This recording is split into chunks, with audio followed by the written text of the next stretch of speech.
अब आगे 2-3 दिन बाद हर कोई एयरपोर्ट पर मौजूद था। संजू अब्रॉड जा रही थी, इसलिए हर कोई उसे छोड़ने आ रहा था। संजू काफी उदास थी क्योंकि उसे जाना नहीं था, लेकिन उसे जाना भी था। कुछ देर में संजू गायब हो गई थी और आयान उसे ढूंढ रहा था। तभी उसे पता चला कि संजू एक रूम में है। वो उसकी तरफ जाने लगा। उसने वहां जाकर देखा, वहां के दरवाजे के पास महिका अपने ब्लैक गॉगल्स लगाकर खड़ी ही थी। उसने जैसे ही आयान को देखा, महिका मुस्कुरा दी। आयान ने महिका से पूछा, गुद्धिया अंदर है? महिका ने अपना सर हिला दिया। आयान अपना सर हिलाकर अंदर जाने वाला था कि महिका ने आयान का हाथ पकड़ी ढींच लिया। आयान ने महिका को देखा। महिका आयान को पकड़ी ढककर वहां से थोड़ी पर उसे ले गई और उसे प्यार से निहारने लगी, लेकिन आयान के चेहरे पर मुस्कान नहीं आई। वो वापस उस रूम की तरफ जाने लगा। ये देखकर महिका ने आयान के सामने जाते हुए कहा, पर शांति की मेजर साहब, मैं आपके सामने हूं, फिर भी आप मुझे छोड़ ढकर कहीं और जा रहे हैं। आयन ने महिका को देखते हुए सीरियस होकर पूछा, उस रूम में गुद्धिया के साथ वैभव है ना? ये सुनकर महिका ने आयान को देखा। ये सुनकर आयान ने महिका को घूर कर देखा तो महिका ने आयान से कहा, मेजर साहब, संजू अब एडल्ट है। आप हर वक्त उस पर अपनी नजर नहीं रख सकते। उसे खुद जीने दीजिए।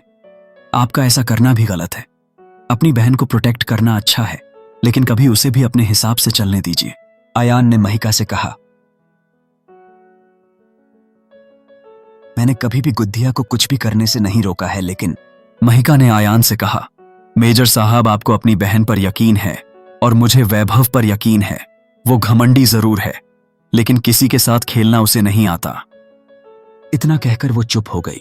आयान ने महिका को देखा और वो भी उसके साथ वही हाथ बांधकर खड़दा हो गया। ये देखकर महिका मुस्कुरा दी। वही उस रूम के अंदर वैभव प्यार से संजू के सर को सहला रहा था, जो अपना मुंह फुलाकर उसके सीने से लगी हुई थी। संजू ने वैभव से अलग होकर उसके सीने पर मारने लगी। वैभव ने उसे कुछ भी नहीं कहा, बस मुस्कुराते हुए उसे मारने दिया।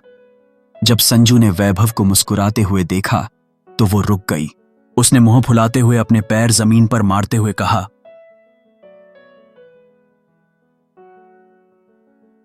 ये क्या बात हुई भला? आप भैया की ये बात कैसे मान सकते हैं? जब तक मैं वापस नहीं आऊंगी तब तक आप मुझसे मिलेंगे नहीं। अगर तब तक आपको किसी और लद्ददहकी से प्यार हो गया या फिर मुझे कोई और पसंद आ गया तो क्या आप फिर? तभी उसे अपने आसपास ठंड का माहौल होता हुआ महसूस हुआ। उसे याद आया कि अभी उसने क्या कहा।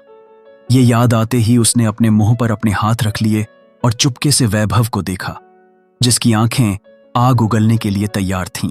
वो सॉरी मांग पाती तब तक वो वैभव की बाहों में कसकर कैद हो चुकी थी।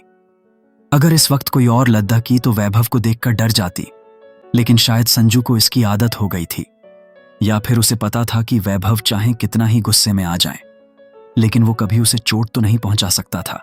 फिर भी वो घबरा तो गई थी, इसलिए संजू ने हकलाते हुए कहा, वो तो मैंने गलती से वैभव ने उसके मुंह को पकड़ी ढींच लिया, जिससे संजू बोलते बोलते रुक गई और उसके होंठों का पाउट बन गया और उसका क्यूट चेहरा और क्यूट लगने लगा। वैभव ने उसे गहराई से देखते हुए कहा, मुझसे दूर जा रही हो लेकिन मेरी नजरों से नहीं समझी। वैभव की बात संजू को बिल्कुल भी समझ नहीं आई। क्या वैभव की आंखें उसके साथ जा रही थां? उसने ऐसे ही बोलने की कोशिश करते हुए कहा, मुझे समझ नहीं आया, क्या आप भी मेरे साथ जा रहे हैं? वैभव ने उसे देखते हुए एक गहरी सांस ली और उसके होंठों को देखते हुए कहा, तुम्हें अपना दिमाग ज्यादा चलाने की जरूरत नहीं है, और अगर तुमने मेरे अलावा किसी और को देखने की भी कोशिश की तो तुम्हारा कुछ नहीं जाएगा, लेकिन उसका बहुत कुछ जा सकता है। तो पसंद की तो बात ही छोड़ो। इतना कहकर वो उसके पाउट बने हुए होंठों को देखने लगा। वो उन्हें जी भरकर किस करना चाहता था। वो ऐसा करने के लिए उसके करीब बढ़ा भी चुका था। वैभव को अपने चेहरे की तरफ आते देख संजू के दिल की धड़कनें काफी बढ़ चुकी थी।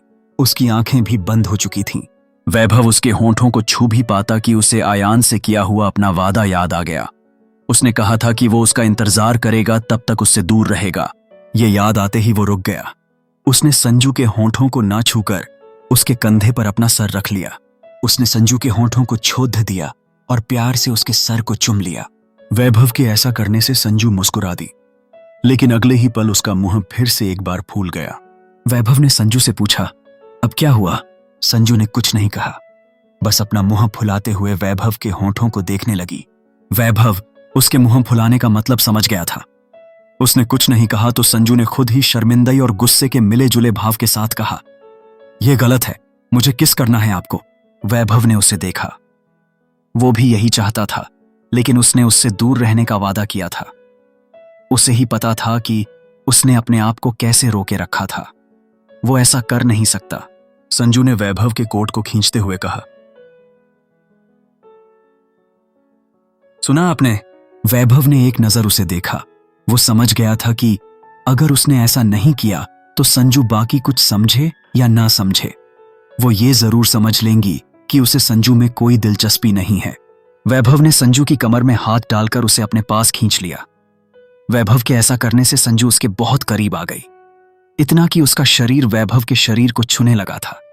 संजू की तो जैसे सांस ही अटक गई थी। उसकी आंखें जरूरत से ज्यादा बड़ी हो गई थीं। वैभव अपने चेहरे को उसके चेहरे के पास ले गया और उसके चेहरे पर अपनी गर्म सांसें छुड़ाता हुआ बोला,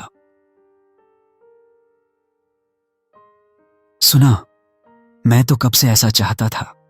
इतना कहकर वो संजू के होंठों को देखने लगा और उन्हें घूरने लगा। वैभव की ये हरकत देखकर संजू की सांसें रुकती जा रही थी। उसे ये सहन नहीं हो रहा था। वैभव को देखकर उसे ऐसा लग रहा था जैसे अगर उसके होंठ एक बार वैभव के होंठों के मिले तो वैभव उन्हें तब तक नहीं छोड़ देगा जब तक वो उन्हें पूरी तरह से खा ना ले। ये सोचकर ही संजू की हालत खराब हो रही थी। किस करने का सारा इरादा उसका बदल चुका था। वो मुश्किल से खुद को छुड़ाते हुए बोली, अम्मा से तिराई हो रही है, बाहर सब ढूंढ रहे होंगे। वैभव ने उसके होंठों को देखते हुए कहा, किंतु तुम्हें तो अभी। संजू जल्दी से अपना नाम में सर हिलाते हुए बोली, नहीं कहानी ही नहीं, यहां कोई भी आ जाएगा। संजू की हालत देखकर वैभव को काफी हंसी आ रही थी। संजू उससे डर नहीं रही थी, उसे तो बस घबराहट हो रही थी। वैभव ने उसके चेहरे को पर अपनी एक और बार सांसें छोड़ते हुए कहा, पक्का। वैभव के ऐसा करने से संजू के पूरे शरीर के रोंगटे तक खड़े हो गए थे। वो इस सिचुएशन से बचने के लिए जल्दी से वैभव के सीने से लग गई और अपना चेहरा उसके सीने में छुपा लिया। वैभव मुस्कुराने लगा। संजू ने भी वैभव को देखते हुए कहा, आप भी अपना ध्यान रखिएगा, सिर्फ काम मत करते रहना। मैंने देखा है आप ज्यादातर सिर्फ काम ही काम करते रहते हैं, कुछ टाइम अपने आप को भी दिया दीजिए। वैभव ने उसे और कसकर पकड़ते हुए कहा, अब तक तो नहीं दिया था, लेकिन अब जरूर दूंगा। वैभव की बात सुनकर संजू खुश हो गई। उसने उछलते हुए वैभव के गाल पर एक किस कर दिया और अपना हाथ हिलाते हुए कहा, मैं अब जा रही हूं भैया, मुझे पक्का ढूंढ रहे होंगे। इतना कहकर वो जल्दी से बाहर चली गई। वैभव अपने गाल पर हाथ रखकर मुस्कुरा दिया।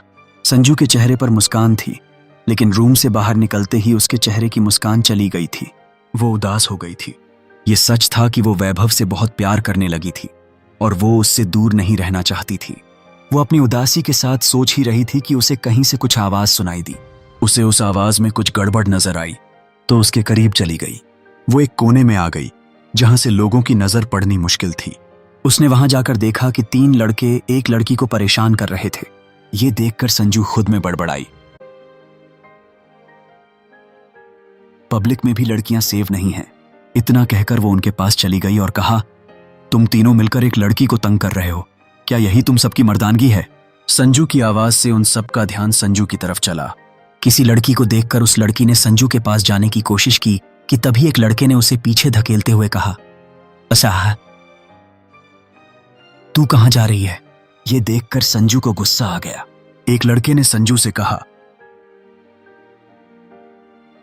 चश्मिश अपने काम से काम रख, नहीं तो तुझे भी अभी के अभी अपनी मर्दानगी दिखा सकते हैं। चश्मिश सुनकर संजू का मुंह फूल गया। उसने आज लेंस की जगह अपना चश्मा लगाया हुआ था। वो उनकी तरफ बढ़ते हुए बोली, पुलिस की धुलाई से पहले तुम सबको मेरी धुलाई देखनी चाहिए।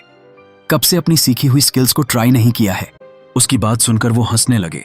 कुछ देर बाद संजू रोते हुए यश जी के गले लगी हुई थी और यश जी उसे चुप करवाने की कोशिश कर रहे थे। रोहन ने हैरानी से पुलिस के पास पकड़े लंबे चौड़े लड़कों को देखा, जिनके चेहरे सूजे हुए थे तो किसी का एक हाथ मुड़ा हुआ लग रहा था, तो उनमें से कोई ठीक से खड़ा भी नहीं हो पा रहा था। और उनका ये हाल किसी और ने नहीं बल्कि संजू ने ही किया था। संजू उनके हाल पर नहीं बल्कि जाने के उदासी की वजह से रो रही थी। जैसे ही उसने यश जी को देखा था वैसे ही उसे ये याद आ गया था कि उसे अब जाना है। आयान ने पुलिस वालों से बात कर रहा था क्योंकि उन सब की हालत देखकर संजू को भी साथ जाने के लिए कहा था, लेकिन उस लड़की की वजह से सारी गलती उन लड़कों पर ही आई थी। आयान उनसे बात करके संजू के पास गया। उसने संजू का सर सहलाते हुए मुस्कुराते हुए कहा, मेरी गुड़िया ने आज किसी की मदद की, बहुत स्ट्रांग हो गई है मेरी गुड़िया तो। संजू ने सिसकी लेते हुए आयान की तरफ अपना हाथ बढ़ाया तो आयान ने अपना रुमाल निकालकर उसे दे दिया। संजू उससे अपनी नाक साफ करते हुए बोली, भैया मैंने बहुत प्रैक्टिस की थी और ये सब ताही दी। सॉरी, मेरा मतलब है ताई भाभी की ट्रेनिंग की वजह से हुआ। उन्होंने मुझे बहुत कुछ सिखाया था लेकिन मैंने कभी उनकी प्रैक्टिस नहीं की थी। उनके वापस जाने के बाद मैंने उनकी ही दी हुई ट्रेनिंग की बहुत सारी प्रैक्टिस की। इतना कहकर वो खुश होकर उछलते हुए बोली, और देखा आपने मैंने क्या किया, अब मैं सिर्फ खुद को ही नहीं बल्कि दूसरों को भी प्रोटेक्ट कर सकती हूँ। संजू की बात सुनकर सब मुस्कुरा दिए। आयान ने मुस्कुराते हुए उसके सर पर अपना हाथ फेर दिया। उसे ये देखकर बहुत अच्छा लगा। यश जी ने संजू से कहा, फिर तो हमें ताहिरी बेटा को एक और बार थैंक्स कहना चाहिए ना। संजू ने खुश होते हुए कहा, हाँ बहुत सारा थैंक्स, और मही भाभी से भी, और फाइटिंग सीखनी है क्योंकि ताही भाभी ने कहा था कि उन्हें भी फाइटिंग मही भाभी ने ही सिखाई थी। ये सुनकर सबकी नजर महिका पर गई, जिसकी नजर तो बस संजू के हाथ पकड़े आयान के रुमाल पर थी। संजू ने महिका के पास आकर कहा, भाभी जब मैं वापस आऊंगी तो आप मुझे और भी बहुत कुछ सिखाएगा। मुझे आपसे भी ट्रेनिंग लेनी है। उसकी बात सुनकर महिका ने उसे देखते हुए उसके सर को सहलाते हुए कहा, तुमने जो आज किया उसे जानकर ताहिरी बहुत खुश होगी। और बात रही मुझसे ट्रेनिंग लेने की, तो तुम्हें कोई लड़ाई नहीं लड़नी संजू, और मेरी ट्रेनिंग तुम सह नहीं पाओगी। संजू मुंह फुलाकर महिका को देखने लगी। महिका ने मुस्कुराते हुए उसके गाल को सहलाते हुए कहा, अपना ध्यान रखना, चलो टाइम हो रहा है। संजू ने खुश होकर अपना सर हिला दिया।